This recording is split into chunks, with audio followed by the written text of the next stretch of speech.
Now, let's move on to the second approach to understand mental disorders, the behavioral approach. You might remember from last time, we said that in behaviorism, abnormal behavior is seen as the result of wrong learning. It can show up as too little behavior, too much behavior, a broken link between stimulus and response, or a reward system that doesn't work well. One big contribution of behaviorism is that it helps psychology become more like a science. It focuses only on behavior we can observe and measure and try to find clear rules for those behaviors. Some key figures in this field are Pavlov, Thorndike, Watson, and Skinner.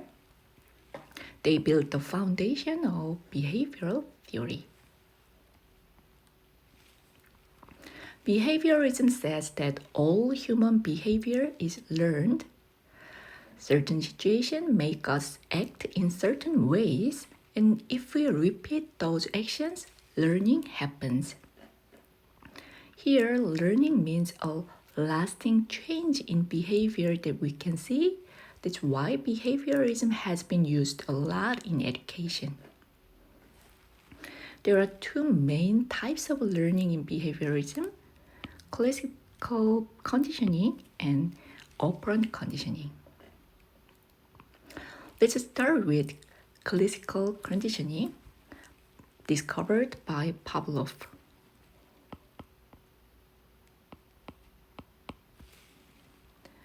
In his famous experiment, the bell is a neutral stimulus.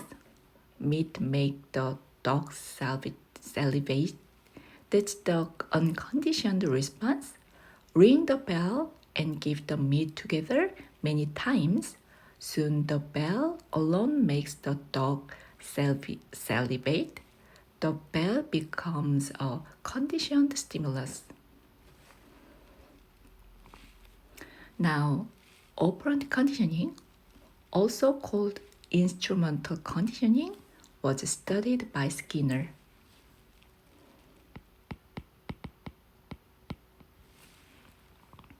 The idea is simple. If a behavior leads to a good result, we do it more.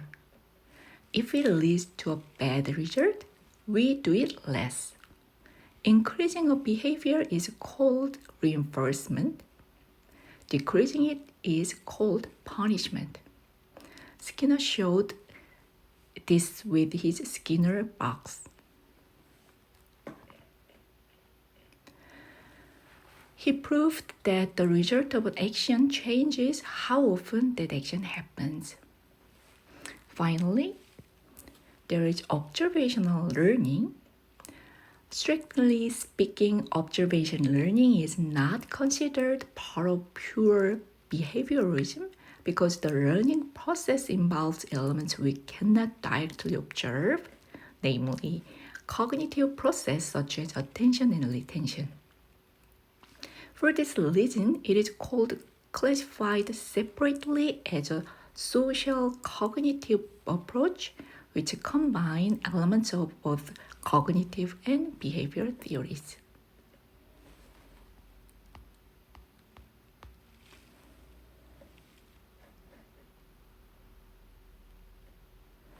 In behavior therapy, we focus on two main goals. The first is reduce maladaptive behaviors, and second is to increase adaptive behaviors. To reduce maladaptive behaviors, we can use methods like extinction and punishment and systematic desensitization. And to increase adaptive behaviors, we use shaping, token economy, and modeling.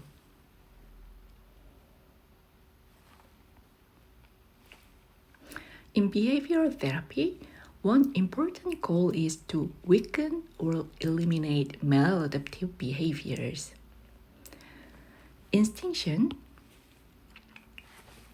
involves removing the factors that keep a negative behavior going. For example, a child may throw tantrums because it leads to parental attention, which serves as a reinforcement. If we withhold that intention consistently, the tantrum behavior loses its reward and eventually disappears. Punishment, on the other hand, seeks to suppress behavior by introducing an unpleasant consequences when the unwanted behavior occurs. This is also known as aversive conditioning. One application can be seen in the treatment of certain addictions, for instance, pairing alcohol consumption with a drug that induces nausea. Over time, the negative association discourages the behavior. Another method for weakening maladaptive behavior is systematic desensitization, developed by Joseph Ulpe. This technique combines relaxation training with gradual exposure to anxiety-provoking situations. The client first learns to engage in behaviors that are incompatible with anxiety, typically deep relaxation. Then they are systematically exposed to situations that trigger anxiety, beginning with those that have the lowest anxiety potential and gradually progressing to those with greater potential. Through this graded exposure, the client becomes desensitized to these anxiety triggers. In other words, the fear response is counter-conditioned, replaced with a calm, relaxed state.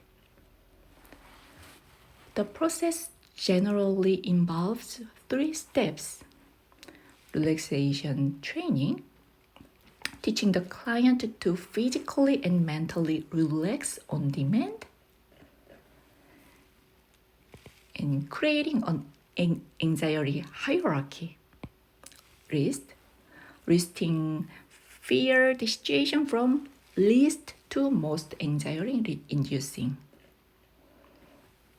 and implementing systematic desensitization, working through the hierarchy step by step, maintaining relaxation at each stage.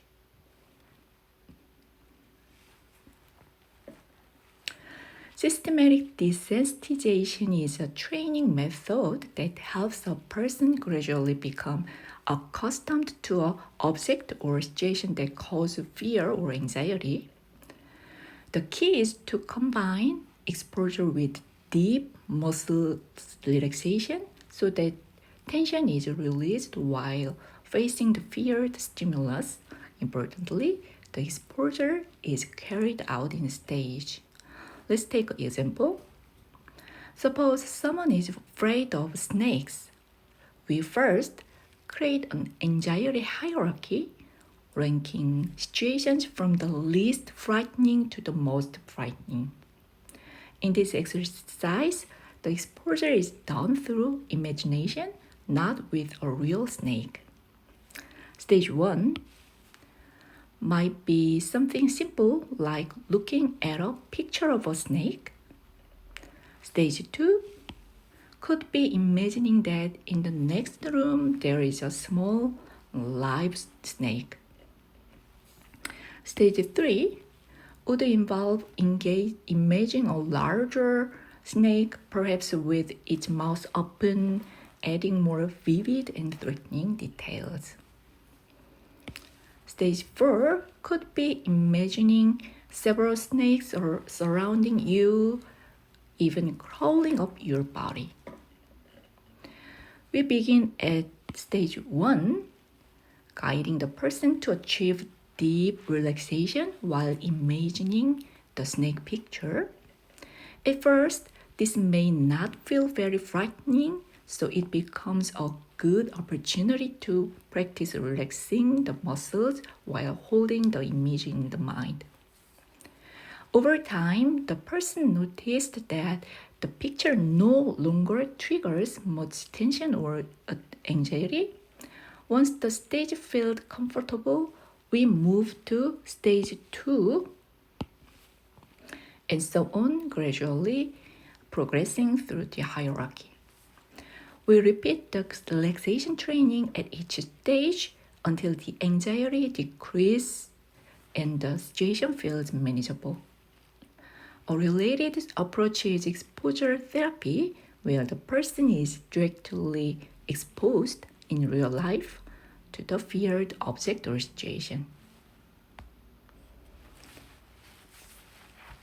Now let's turn to strategies for increasing desirable behaviors, behavior shaping, token economy, and modeling.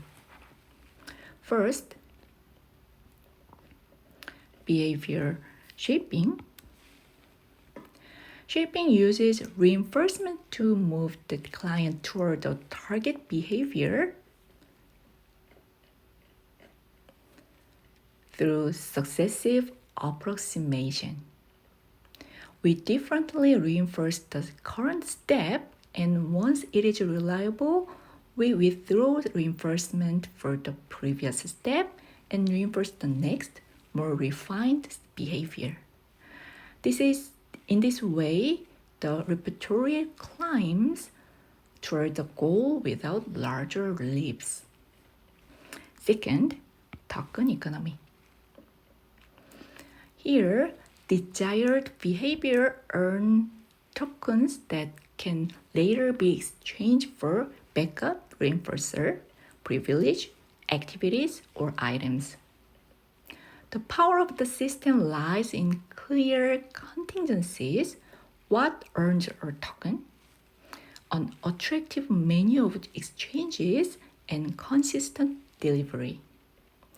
Token economies are widely used in classroom, inpatient units, and rehabilitation settings to build punctuality, task completion, and pro-social behaviors. Finally, modeling, observational learning.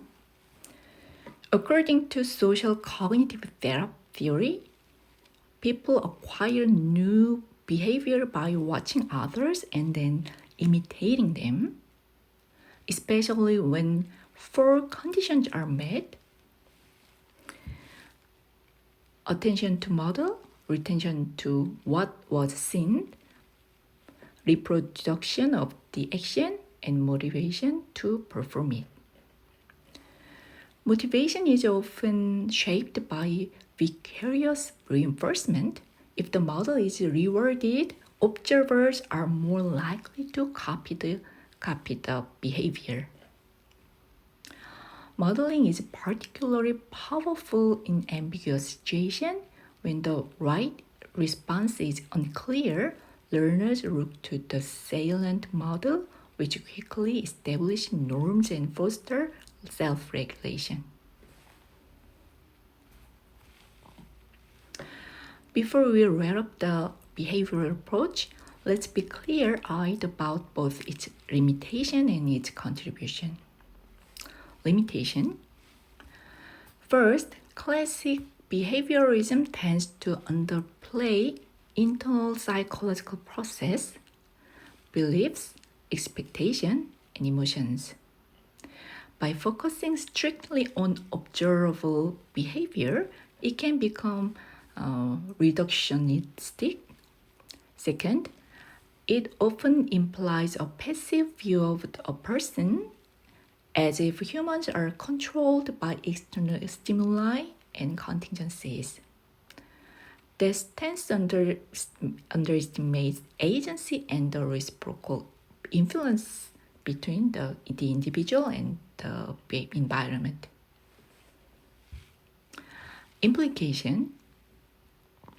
On the positive side, behaviorism offers specific, teachable treatment methods from shaping and token economy to exposure and contingency management, and a general framework for designing new interventions. It also insisted on objective evaluation of outcomes, clear operational definition, reliable measurement, and experimental comparisons. That methodological rigor has pushed psychological counseling forward as a more scientific and testable enterprise. Now, we turn to the third of our six theoretical approaches to understand mental disorders, the humanistic approach. Humanistic psychology takes a very different view of human nature compared to psychoanalysis and behaviorism. Psychoanalysis views human beings as largely driven by sexual or aggressive instinct. Behaviorism is grounded in the stimulus response model, that which external stimuli elicit specific reactions. By contrast, the humanistic perspective sees human beings as fundamentally positive and motivated toward self-actualization. The innate drive to realize one's full potential. This view is reflected in the life and work of Abraham Maslow. Maslow earned his PhD at the University of Wisconsin under the supervision of Harry Harlow.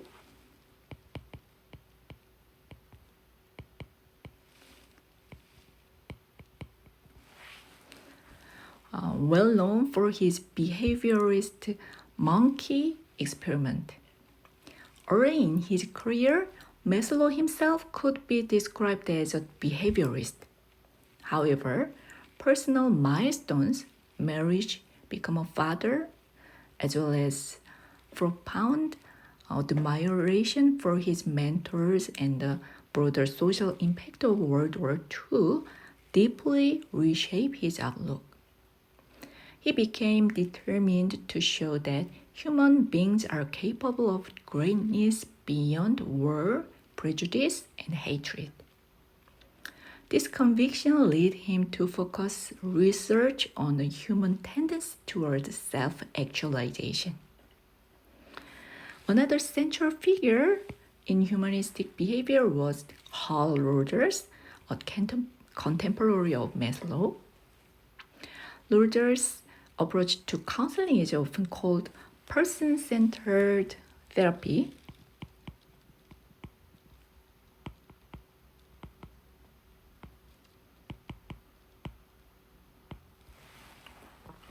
And he is widely regarded as having laid one of the most important foundations for modern counseling theory. Rogers placed less emphasis on specific techniques and more on the attitude of a counselor, the way the therapist relate to the client. He believed that when a therapeutic relationship fosters a climate of genuine acceptance, empathy, and psychological safety, clients can experience feeling they have never fully recognized, gain insight, develop autonomy, and gradually make positive change with renewed self-confidence. Let's take a look at the basic concepts of Carl Rogers' person-centered theory. First, organism and the actualization tendency. Rogers believed that every living organism has an inherent tendency to maintain, enhance, and realize its full potential. In humans, this means striving toward growth, self-fulfillment, and become the best version of oneself. Second, the phenomenal field. This refers to an individual subjective world, the way each person perceives and interprets their experiences in the here and now.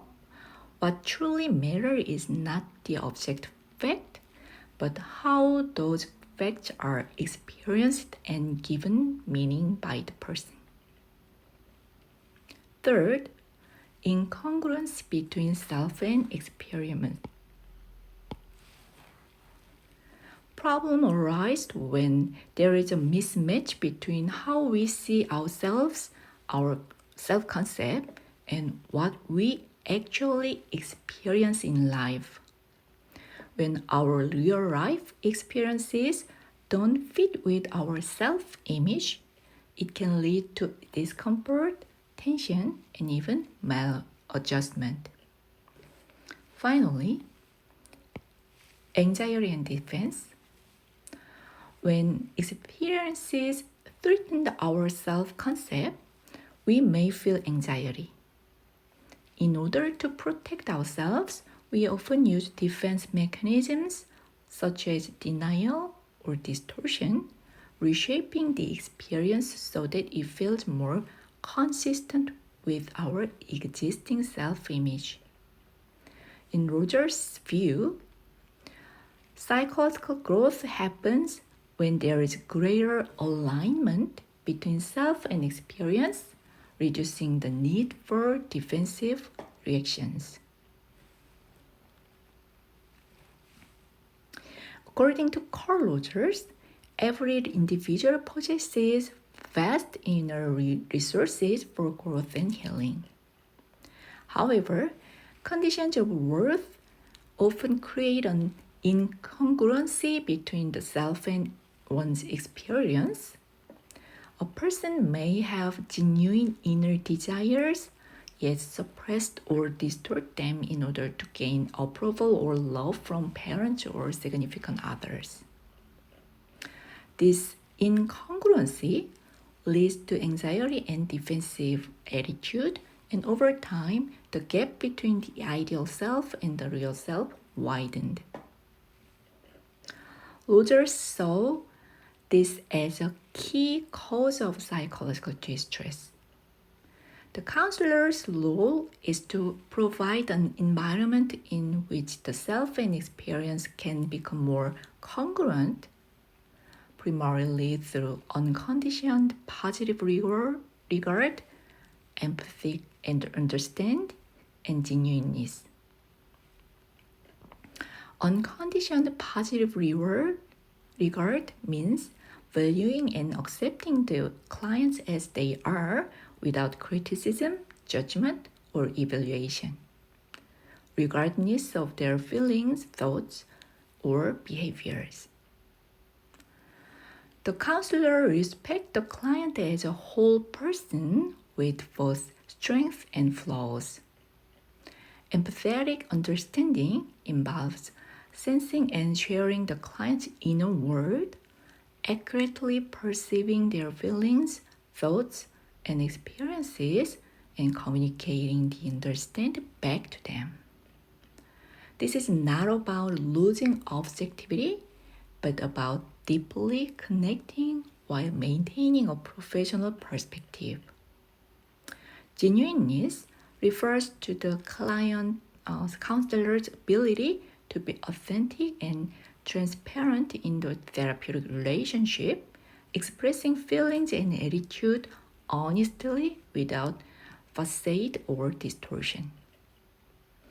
Here, what the counselor feels inside matches what is expressed outward.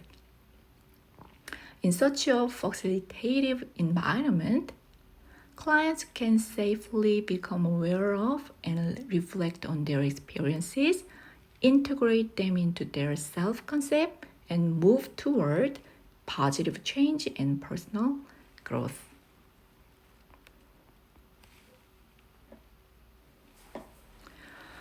While the humanistic approach has made significant contributions to counseling, it is not without its limitations. First, there is a lack of scientific approach.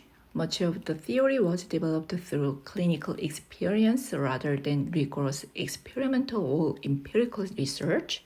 As a result, it can be difficult to objectively validate its principles and outcomes.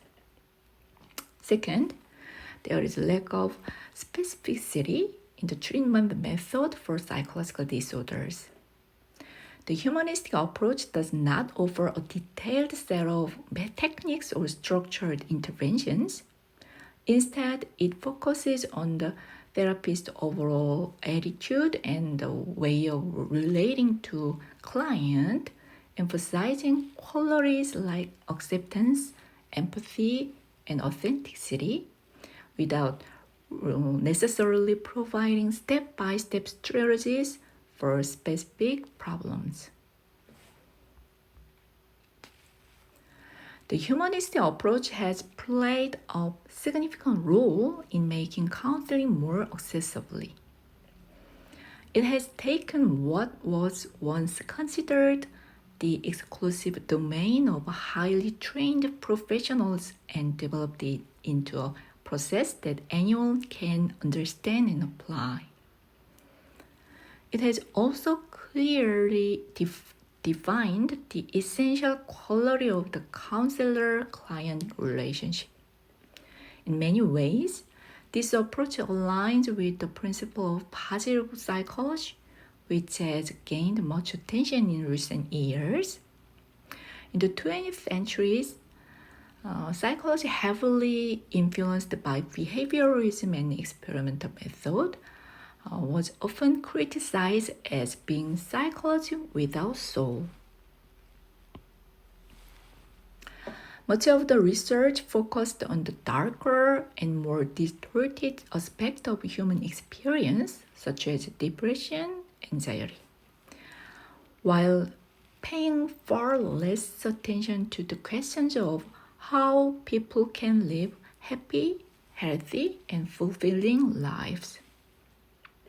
From this perspective, the humanistic approach offers a philosophical foundation for revisiting a positive view of humanity and for making constructive proposals on how to promote human growth and well-being.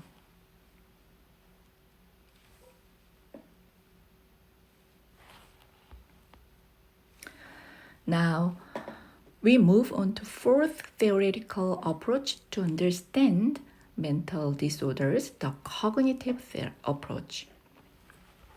On this slide, you can see a quote from the Greek Stoic philosopher Epictetus. Let's read it together. People are not disturbed by things in the objective world, but by the view they take of the objective world. This single sentence captures the essence of the cognitive approach. Human suffering is not caused directly by objective reality, but rather by how we interpret and evaluate the reality. Let's explore this idea further. Now, let's take a look at the development process of cognitive approach. In the late 1950s, George Kelly introduced the theory of personal construct. He suggested that people actively create their own framework to understand and predict the world around them. This marked an important starting point for cognitive perspective in psychology. And then, in the 1960s, cognitive therapy began to take shape. Aaron Beck developed cognitive therapy, focusing on how distorted pattern of thoughts contribute to emotional problems, especially depression. Around the same time, Albert Ellis proposed rational emotive behavioral therapy, REBT, which emphasized identifying and changing irrational beliefs. Also, in this period, we saw the emergence of social learning theory, which combined behaviorist principle with cognitive processes. Key concepts such as expectation theory, self-efficacy, and observational learning gain attention, showing how people learn not only from direct experience, but also by observe others. Now let's look at the foundational perspective. This perspective can be understood through four major emphases.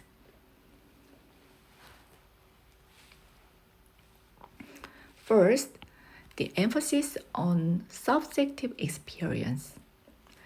This is rooted in Stoic philosophy with thinkers like Zeno, Cicero, Seneca, Epictetus, and Marcus Aurelius. It is also reflected in phenomenology like through Kant, Heidegger, Husserl, and in psychoanalytic approach, psychotherapy with Adler, Horney, and Sullivan. All of these highlight the importance of personal, lived experience in understanding human behavior. Second, there is the emphasis on reason and rationality. This tradition comes from Hellenistic rationalism and the broader movement of rationalism.